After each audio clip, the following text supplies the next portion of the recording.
ఎవడొస్తాడోటంట్రా తాడో పేడో తేల్చుకుందాం. ఆడి మీద ఈగ వాలితే తలకాయలు లేస్తాయి.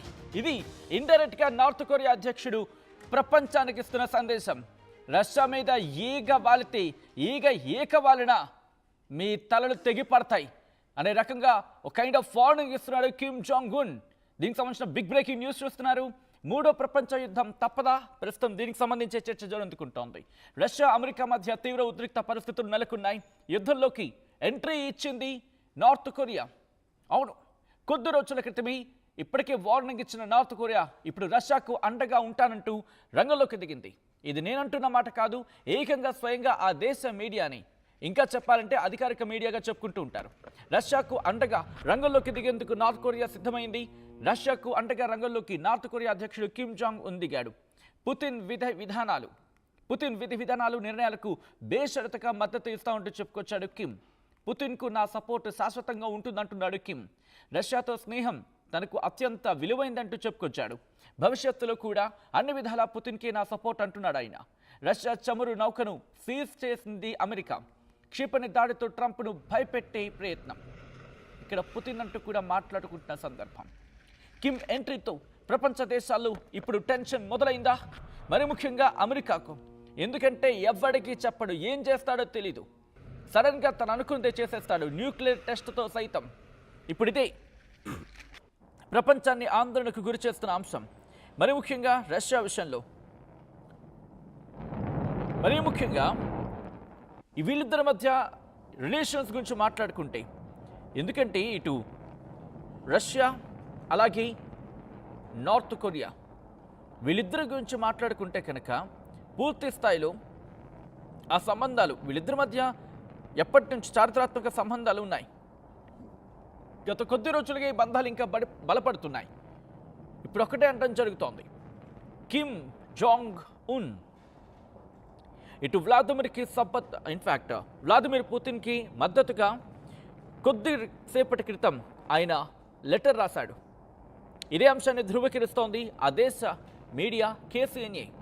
నార్త్ కొరియా స్టేట్ మీడియాగా చెప్పుకుంటుంటారు KCNA. ఏముంటుందంటే కనుక KCNA రిపోర్ట్ ప్రకారం ఇటు పుతిన్కి లేఖ రాశాడు కిమ్.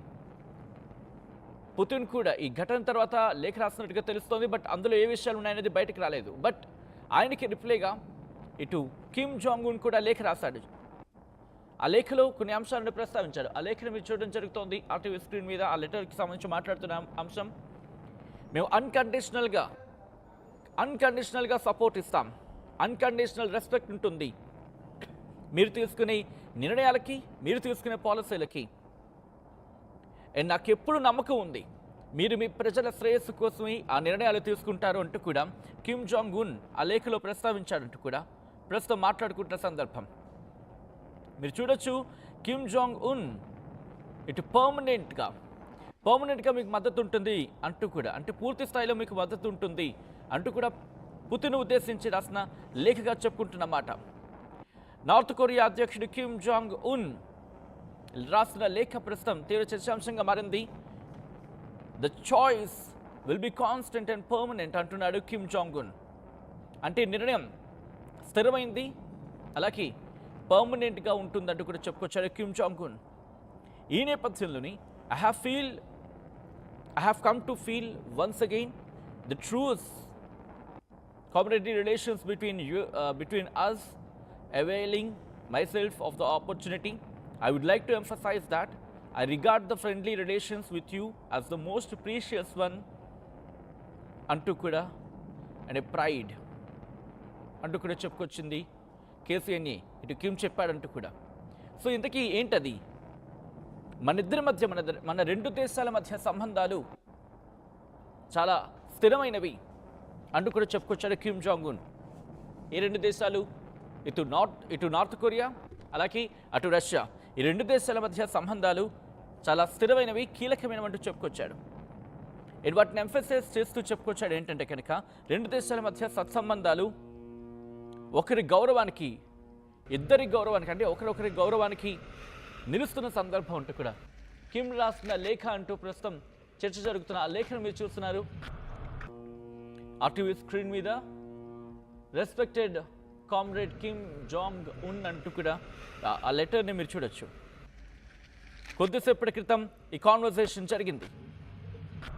మరీ ముఖ్యంగా ఎందుకు ఇప్పుడు ఈ పరిణామం గురించి మాట్లాడుకుంటున్నాం అనేది ఒక్కసారి మనం బేరేజ్ వేసుకునే ప్రయత్నం చేసి కొద్ది రోజులుగా ఇటు అమెరికా, రష్యా, వెనిజులా సెంట్రిక్గా మొదలైన ఈ గొడవ అక్కడి నుంచి పాకుతూనే ఉంది. ఎందుకంటే నెక్స్ట్ క్యూబా గురించి మాట్లాడుతున్నాడు ట్రంప్, ఆ తర్వాత గ్రీన్లాండ్ గురించి మాట్లాడుతున్నాడు, ఇప్పుడు పుతిన్ గురించి మాట్లాడుతున్న సందర్భం. వెనిజులా సెంట్రిక్ అంటే వెనిజులా ల్యాండ్స్ నుంచి చమురు తీసుకువెళ్తోంది ఆ నౌక. అది రష్యా నౌక కాదు. రష్యా ఫ్లాగ్ ఉంది కానీ బట్ అది వెనిజులా నుంచి వెళ్తోంది. అది ఆల్రెడీ మేము సీజ్ చేయడం జరిగింది, గతంలోనే హెచ్చరించాము. కానీ దాన్ని పక్కదారి పట్టించి దాన్ని మార్కెటింగ్ చేసుకోవడం లేకపోతే దాన్ని ఆ వెషల్ని ఉపయోగించుకోవడం జరుగుతోంది. కాబట్టి మేము దాన్ని సీజ్ చేశాం అంటూ కూడా అమెరికా సమర్థించుకుంది. సో ఈ క్రమంలోనే రష్యా రియాక్ట్ అయింది. ఎలాగైనా ఆ వెసల్ని మేము కాపాడుకుంటాం, ఆ వాణిజ్య నౌకను మేము కాపాడుకుంటాం అంటూ సబ్మెరైన్స్ని పంపించింది. ఆ తర్వాత మిజైల్ టెస్ట్ చేశాడు. ఆ తర్వాత ఈ గ్యాప్లోని నార్త్ కొరియా అధ్యక్షుడు కిమ్ జాంగ్ ఉన్ కూడా రియాక్ట్ అవుతూ మాట్లాడుకొచ్చిన సందర్భం. ఇప్పుడు యుద్ధంలోకి కిమ్ జాంగ్ ఉన్ దిగడం అర్థం ఏంటి? ఎందుకంటే ఈ రెండు దేశాల మధ్య కూడా చారిత్రాత్మకమైన సంబంధం ఉంది. రష్యా, కొరియా మధ్య సంబంధాలు చారిత్రాత్మకమైనవి. ఒక్కసారి ఆ సంబంధాలని అంటే వాళ్ళిద్దరి మధ్య ఎటువంటి రిలేషన్ ఉంటుందనేది ఒక్కసారి మాట్లాడుకునే ప్రయత్నం చేసినప్పుడు కొద్ది రోజులుగా అక్కడ మరి ముఖ్యంగా ఏం జరిగినా కూడా ఎటువంటి స్టేట్మెంట్స్ ఉండేవి కాదు. కిమ్ జాంగ్ ఉన్ ఏది చేస్తే, ఎందుకంటే ఒక విధంగా చెప్పాలంటే వీళ్ళిద్దరు రిలేషన్స్ స్టాండర్డ్గా ఉంటూనే ఉన్నాయి. ఇటు ఆయిల్ సప్లై నుంచి మొదలుపెట్టి డిఫెన్స్ విషయంలో కూడా, ఇటు ఉత్తర కొరియా, రష్యాల మధ్య సంబంధాలు చరిత్రలో ఎప్పుడూ లెంతగా బలంగా ఉన్నాయన్నమాట. మరి ముఖ్యంగా సైనిక కూటమి గురించి 2024లో రెండు దేశాలు కూడా ఒక వ్యూహాత్మక భాగస్వామ్య ఒప్పందంపై సంతకాలు చేశాయనేది వినిపించమాట. దీని ప్రకారం ఒక దేశం మీద దాడి జరిగితే ఇంకో దేశం తక్షణమే సైనిక సాయం అందించాలి.